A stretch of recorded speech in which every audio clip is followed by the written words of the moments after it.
주 예수 크신 사랑 늘 말해주시오. 내 평생 듣던 말씀 또 들려주시오. 좁지 않는 천국 주 예수 계신 곳 나 밝히 알아듣게 또 들려주시오.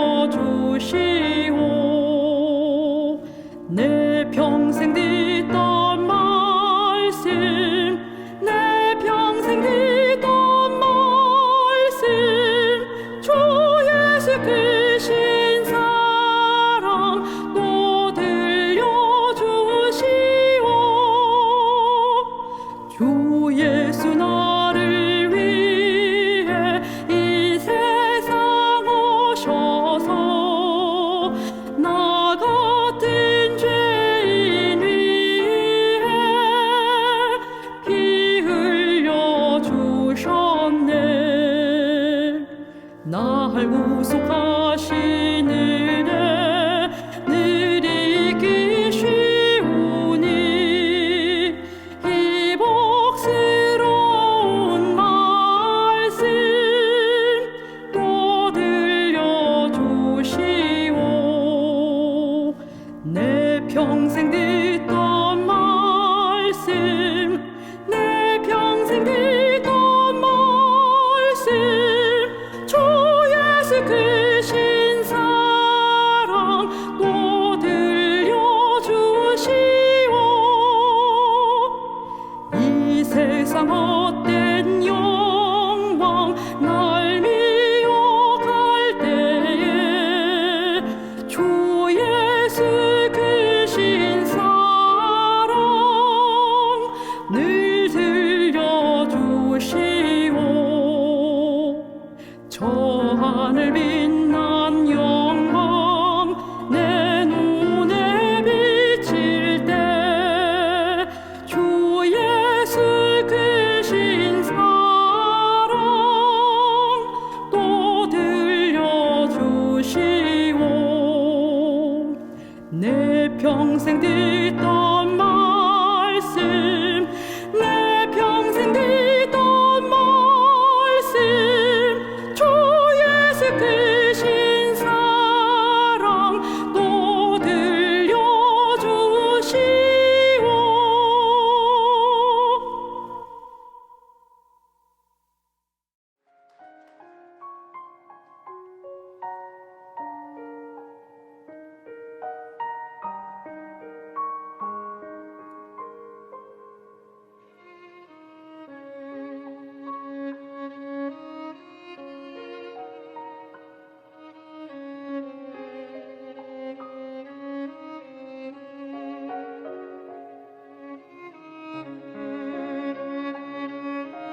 안녕하십니까? 오늘도 말씀의 자리에 나오신 여러분 모두를 진심으로 환영합니다. 빌레몬서 1장 20절에 있는 말씀 먼저 봉독하겠습니다. 오 형제여, 나로 주 안에서 너를 인하여 기쁨을 얻게 하고 내 마음이 그리스도 안에서 평안하게 하라. 계절이 바뀌면서 도시 곳곳에 있는 높은 건물들의 유리창에 한두 명씩 매달린 사람들을 목격하게 됩니다. 외로운 밧줄 하나에 몸을 의지하고 물통과 밀대와 헝겊 그리고 수도가 연결된 물 호스를 옆에 걸고서 그간 찌들었던 빌딩의 유리창을 닦아 내려가는 모습입니다. 이 땅에는 재림의 징조가 분명한데 왜 그런지 주님을 진심으로 기다리는 사람은 뿌옇게 흐려진 유리창처럼 잘 보이지 않습니다. 철이 되면 비가 한 번씩 내리는 것은 그런 이유 때문이 아닐까 생각해 봅니다. 마치 인간의 욕망으로, 교만으로 뿌옇게 흐려진 대기와 만물들을 투명하게 닦아 내려는 듯이 철이 바뀔 때가 되면 시절을 바로 보고 살라고 그렇게 비가 내립니다. 빌레몬서를 가만히 들여다보면 역시나 그 속에서 말하고 있는 사도 바울과 다메섹으로 가는 길 위에서 그를 만나주신 예수 그리스도를 우리는 다시 한번 만나게 됩니다. 빌레몬서는 사실 교리서도 아니고 역사서도 아닙니다. 본래는 제목도 붙어 있지 않았다고 하죠. 그저 로마의 감옥에 있던 바울이 골로새에 있는 빌레몬에게 보내는 한 통의 짤막한 편지일 뿐입니다. 생각해보면 참 이상한 일입니다. 어떻게 이런 지극히 개인적인 편지 한 통이 그토록 엄격하게 다루어진 정경 형성의 역사에서 거룩한 책으로 불리는 66권에 포함될 수 있었을까요? 바울은 주 1세기 기독교 역사의 초기에 3번에 걸쳐 전도 여행을 하면서 가는 곳마다 교회를 세웠습니다. 사도행전 18장 23절부터 그 3번째 전도 여행에 대한 기록이 등장합니다. 하지만 사도행전에는 바울이 골로새 지역에 가서 어떻게 전도했다는 구체적인 내용이 없습니다. 하지만 사도행전 19장 1절을 보면 바울이 윗지방으로 다녀가서 에베소에 와서 어떤 제자들을 만나라고 기록되어 있습니다.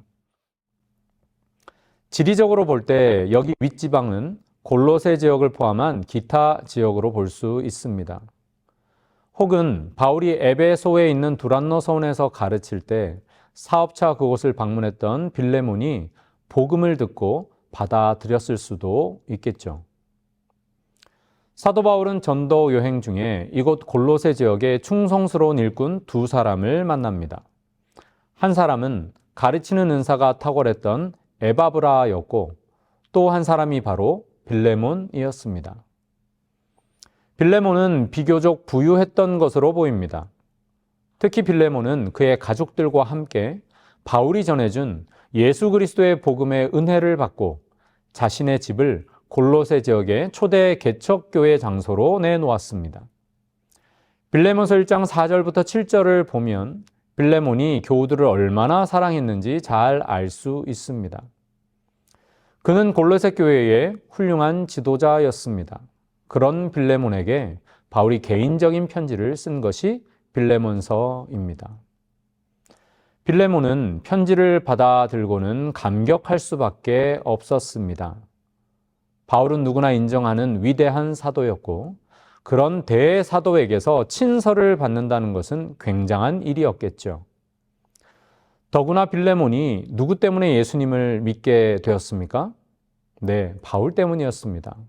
말하자면 바울은 빌레몬의 믿음의 아버지였던 거죠. 그를 예수님께로 인도해 준 사람이었습니다. 여러분에게는 생각만 해도 감격하게 되는 이름이 있으십니까? 듣기만 해도 입가에 미소가 한박 지어지는 그런 이름이 있으십니까? 그리고 그 이름이 하나님 안에서 얻게 된 이름입니까? 먼저 우리 모두가 그런 이름이 되면 좋겠습니다.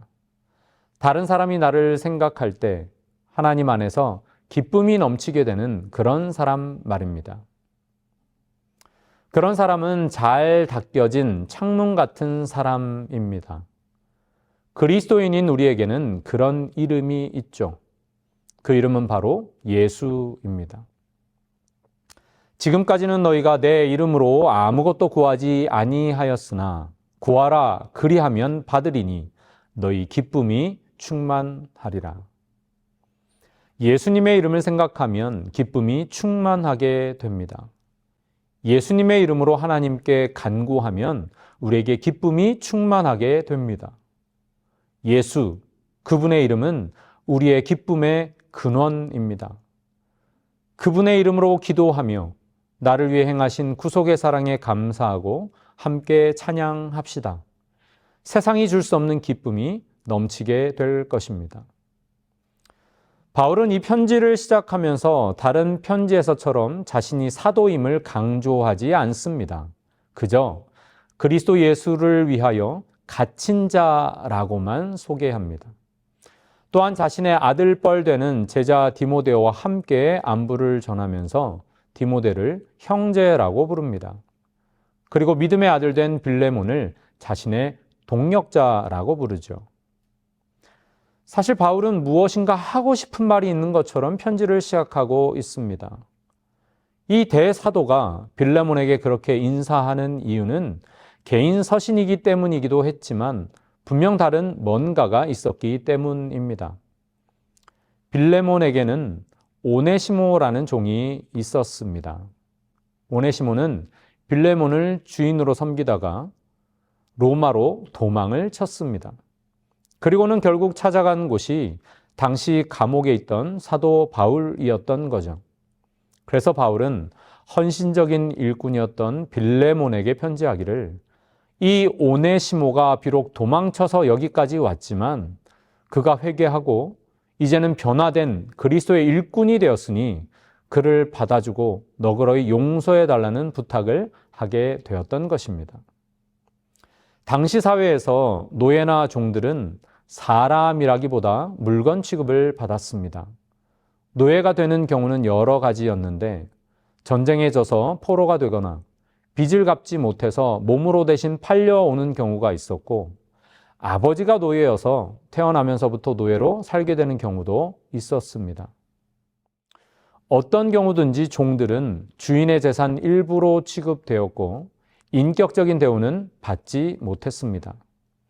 당시 통계에 의하면 주전 146년부터 주후 235년 사이에 자유인과 노예의 인구 비율은 1대 3이었다고 합니다. 노예가 3배나 더 많았던 거죠. 고대 로마의 문인 정치가였던 플리니우스의 기록에 의하면 아우구스투스 시대에 캐실리우스라는 이름의 자유인은 그 개인이 4,116명의 노예를 보유하고 있었다고 합니다. 그러므로 지배계급에 있던 자유인들은 그 많은 노예를 관리하기 위해서 엄격하고 무서운 노예 관리법이 있어야 한다고 주장했습니다.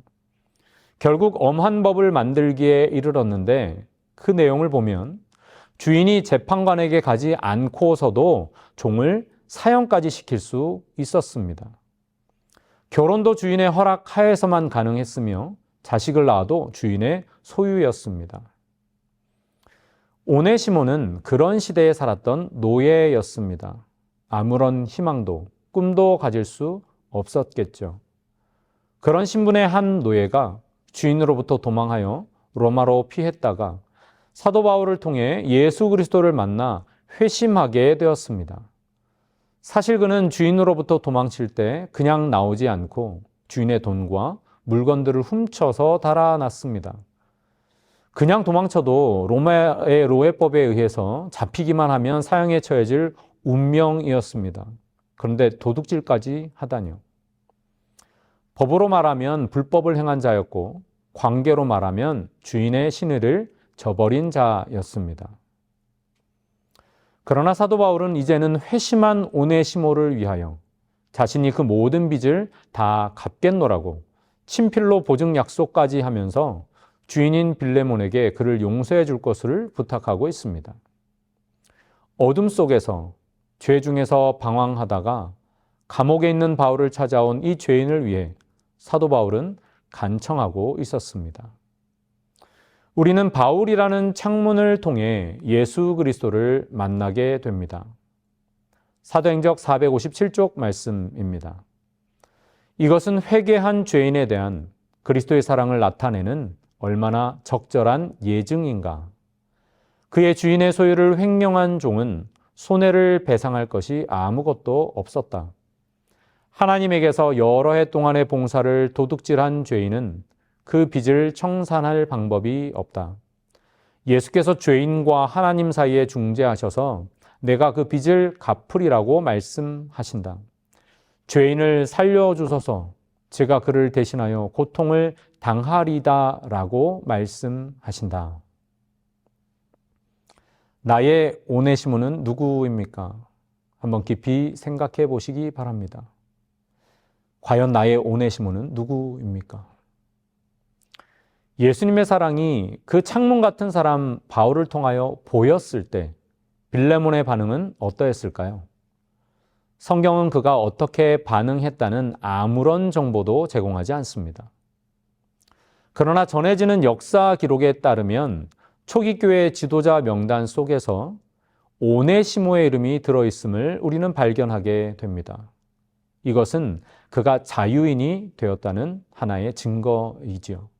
즉 빌레몬이 그를 용서했다는 것입니다.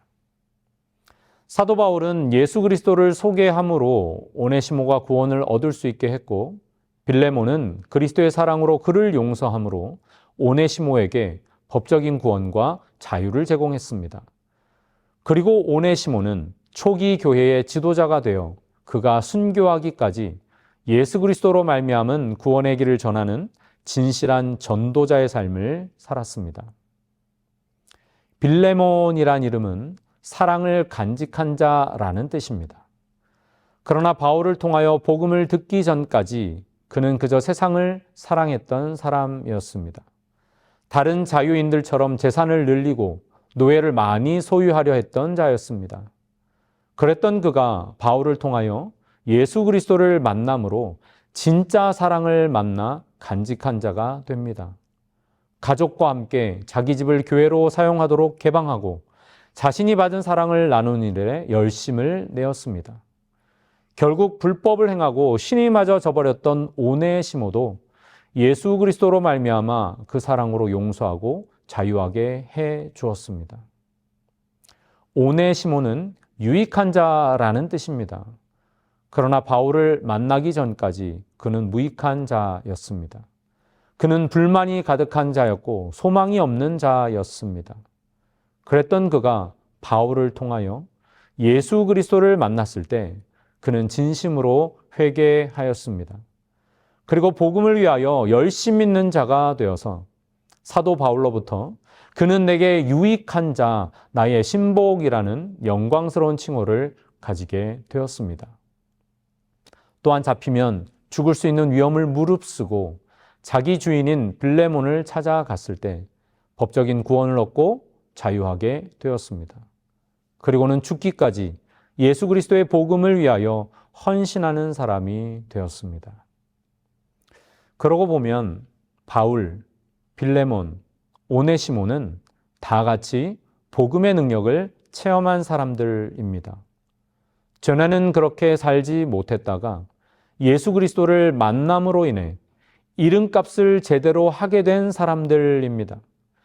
그들은 믿음의 대를 이어가며 잘 닦여진 창문 같은 사람이 되어 주었습니다. 맑은 유리처럼 투명하고 겸손하게 자아를 죽이고 그런 자신을 통해 예수 그리스도를 온전히 드러내어서 또 다른 인생을 변화시키고 자유케 하는 생애를 살았던 사람들. 그들은 진정 창문 같은 사람들이었습니다. 재림을 준비하는 신실한 사람들이었습니다. 그들은 하늘을 바로 볼 수 있도록 친히 인간이 되셔서 맑은 창문으로 사셨던 예수 그리스도를 신실하게 따랐던 사람들이었습니다. 어떤 도시에 가난한 사람이 있었는데요. 그에게는 30년 가까이 어려움 속에서도 기쁨과 슬픔을 함께 나누던 소중한 친구가 한 명 있었습니다. 근데 그 친구가 어느 날 자신도 모르던 친척의 막대한 유산을 물려받게 되었습니다. 그날 이후로 예전에 그 친구가 아니었어요. 인사도 나누지 않고 그냥 지나치는 이 친구를 보다 못해 이 가난한 사람은 이름난 스승을 찾아갑니다. 사정을 다 들은 그 스승은 천천히 입을 열었어요. 내게로 가까이 와 보게. 저 창밖으로 무엇이 보이나? 네, 나무가 보이고 하늘도 보입니다. 정원 밑에 아이들이 노는 모습도 보이네요. 그러자 스승이 이번에는 방 구석 쪽을 가리키며 말했습니다. 그렇다면 이제 저기에 있는 거울 앞으로 가서 한번 들여다보게나. 무엇이 보이는가? 네, 제 자신 외에는 아무것도 보이지 않습니다. 그러자 스승은 말했습니다. 세상에는 창문 같은 사람과 거울 같은 사람이 있다네. 같은 유리였지만 한쪽은 늘 맑게 닦여져 있고 다른 쪽은 자꾸만 무엇인가가 더 칠해져서 결국 그 너머를 볼 수 없게 되고 마는 거지. 사도 바울은 고백합니다. 그의 고백들을 연결해서 제가 한번 읽겠습니다. 내가 그리스도와 함께 십자가에 못 박혔나니 그런즉 이제는 내가 산 것이 아니요 오직 내 안에 그리스도께서 사신 것이라. 이제 내가 육체 가운데 사는 것은 나를 사랑하사 나를 위하여 자기 몸을 버리신 하나님의 아들을 믿는 믿음 안에서 사는 것이라. 또한 모든 것을 해로 여김은 내 주 그리스도 예수를 아는 지식이 가장 고상함을 인함이라. 내가 그를 위하여 모든 것을 잃어버리고 배설물로 여김은 그리스도를 얻고 내가 너희 중에서 예수 그리스도와 그의 십자가에 못 박히신 것 외에는 아무것도 알지 아니하기로 작정하였음이라. 그러나 내게는 우리 주 예수 그리스도의 십자가 외에 결코 자랑할 것이 없으니 그리스도로 말미암아 세상이 나를 대하여 십자가에 못 박히고 내가 또한 세상을 대하여 그러하니라. 형제들아, 내가 그리스도 예수 우리 주 안에서 가진 바 너희에게 대한 나의 자랑을 두고 단언하노니 나는 날마다 죽노라. 사도 바울은 내가 그를 위하여 모든 것을 잃어버리고 배설물로 여김은 그리스도를 얻기 위함이었다고 말합니다. 그렇습니다. 바울처럼 우리도 그리스도를 얻기 위하여 모든 것을 배설물로 여겨야 합니다. 그러나 나의 욕심이, 나의 자아가 자꾸만 살아나서 그것을 방해합니다. 자꾸만 무엇인가가 내 유리창에 덧칠해져서 영원한 것을 바라볼 수 없게 만드는 거죠. 그 일은 우리 스스로 할 수 없음에 절망합니다. 그러나 여기에 희망의 소식이 분명한 약속이 있습니다. 사도행전 2장에서 사도 베드로는 말합니다. 베드로가 가로되 너희가 회개하여 각각 예수 그리스도의 이름으로 침례를 받고 죄 사함을 얻으라. 그리하면 성령을 선물로 받으리니 오직 성령이 너희에게 임하시면 너희가 권능을 받고 예루살렘과 온 유대와 사마리아와 땅 끝까지 이르러 내 증인이 되리라 하시니라. 아멘. 복음교육자 289쪽에 있는 말씀을 읽겠습니다. 우리는 사람들이 진리를 버리고 가장 거짓된 오류를 받아들여 그것을 믿고 있는 마지막 시대에 살고 있다. 하나님께서는 이 사람들에게 빛을 전할 책임을 목자와 신자들에게 지우실 것이다. 하나님께서는 우리가 열심으로 진리의 보화를 모아 복음 사업에 사용하기를 요구하신다. 그러면 그 보화가 도덕적으로 어두운 이 세상에 아름답게 빛날 것이다. 이 일은 성령의 도우심을 받지 않고서는 할 수 없다. 성령이 도우시면 우리는 무슨 일이든지 다 할 수 있다. 우리가 성령을 받게 될 때에는 믿음으로 무한한 능력을 붙들게 되며 하나님께로부터 오는 모든 것을 받게 된다. 구세주께서는 오류의 어둠을 몰아내시기 위하여 세상 사람들에게 기별을 보내신다. 성령이 하시는 사업은 무한히 크다. 이 성령으로부터 힘과 능력이 하나님의 일꾼들에게 임하는 것이다. 성령을 간구하십시오. 그 말씀에 귀 기울이십시오. 주님께서 도와주십니다. 바울은 창문 같은 사람이었습니다. 그를 통해서 하늘을 보았고 그를 통해서 예수님을 보았습니다. 감히 근접할 수 없을 듯한 신앙의 그 고지에서 겸손히 자신을 낮추며 진리를 향해 날아드는 거짓의 화살들을 온몸으로 그리스도의 심장으로 막아내던 그의 열정이 그리운 시절입니다. 우리도 창문 같은 사람이 되면 참 좋겠습니다. 바울처럼, 빌레몬처럼, 오네시모처럼 믿음의 영적인 대를 이어가는 예수님 닮은 창문이 되기를 기도합니다. 못난 자아가 죽고 투명해진 나를 통해서 예수 그리스도가 온전히 드러나는 그런 창문이 되기를 축복하며 말씀을 줄이겠습니다.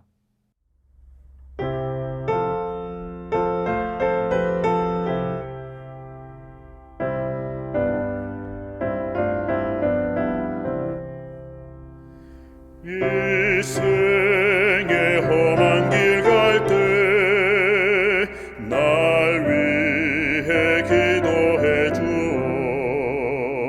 나 신실하고 참되며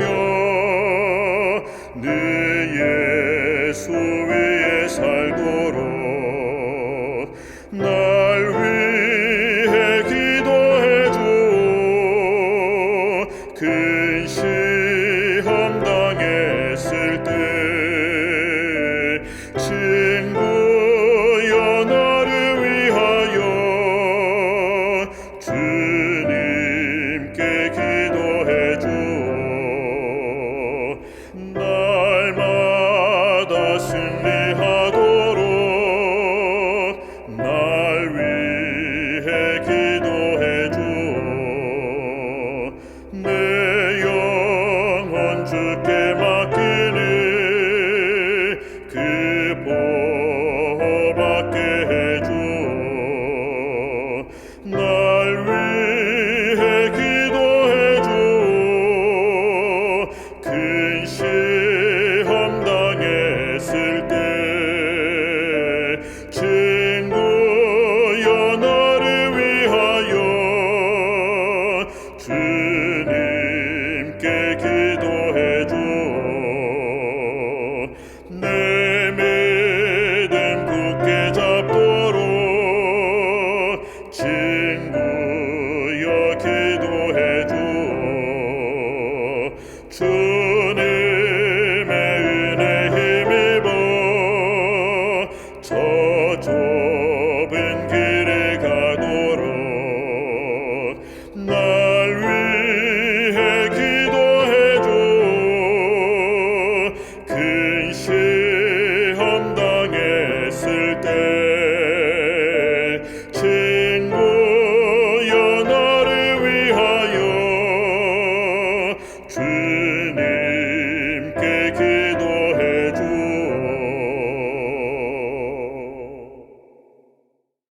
주님, 계절이 바뀌어 갑니다. 영광스러운 재림의 그날은 다가오는데 우린 어쩌면 아직도 사도 바울의 창문 아래 앉아 언제쯤에나 고개를 들고 창문을 열어 젖혀 세상을 맞을까 고뇌하고 있는지도 모르겠습니다. 주님, 언젠가 우리를 통해서 예수 그리스도를 보았다는 사람들을 만나고 싶습니다. 우리도 하나의 창문이 되어 쏟아지는 세속의 빗줄기에도 아랑곳 없이 하늘을 바로 볼 수 있고 예수를 바로 만나게 할 수 있는 그런 사람이 되고 싶습니다. 성령이여 도우사 우리 안에 계신 예수님만 온전히 드러나게 하옵소서. 예수님의 이름으로 기도드립니다. 아멘.